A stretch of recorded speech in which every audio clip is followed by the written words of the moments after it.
Hello, class. My name is Max, and we're about to talk about ADHD and how it affects individuals. So, going forward, what is ADHD? So, ADHD is defined as attention deficit hyperactive disorder, and it actually has three different types. There's the normal hyperactive type, which is actually the least common, which you just have hyper and more of like restless symptoms, and then there's inattentive symptoms, which are typically have inattention and difficulty on focusing tasks. And then there's a combo platter of both, which is the most common. So symptoms typically begin at 3 and 6, usually at a very young age, and it goes forth all the way into adulthood. It does not actually stop, and there is no cure. There are treatments, which are typically stimulants and behavior therapy and other such things. And like things such as there's resources for like school and classes and counselors.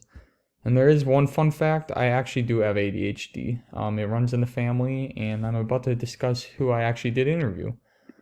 I interviewed my brother, Jack Morrison. He was first diagnosed at age 7.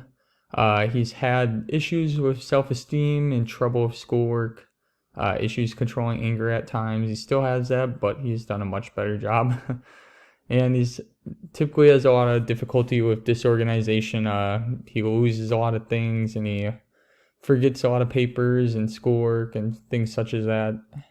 And he uses Adderall as a treatment, but he also doesn't typically take it that often due to the risks of it, but he uses it for schoolwork and concentration as it's supposed to be used. So yeah, sitting down with him and talking to him with questions, he seemed to have issues with a variety of different symptoms, and I'm actually going to go forth with what symptoms ADHD has, and this is what he kind of has himself. So ADHD symptoms, there's excessive talking. People tend to talk a lot, like me especially, and they get restless and fidgeting, especially when sitting down. You can't control your motor functions. You just keep tapping your hands or tapping the counter, kicking, things like that.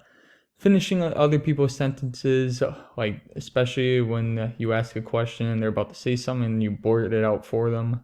Difficulty organizing conversations, and there's just going with one topic and then switching very quickly or in a different way. There's difficulty organizing conversations and limited attention spans.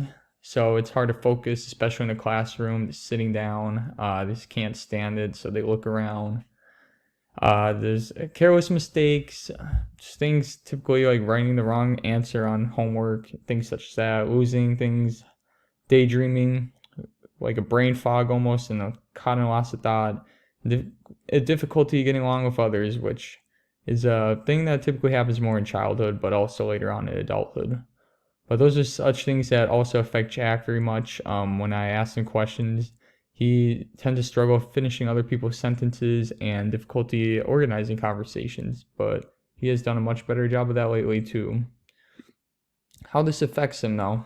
ADHD affects him, makes it hard for his friends to be patient with him, especially when they're talking, like I said, about like difficulty organizing conversations, creates arguments with other individuals, and just makes it really hard for him to complete schoolwork when he can't pay attention.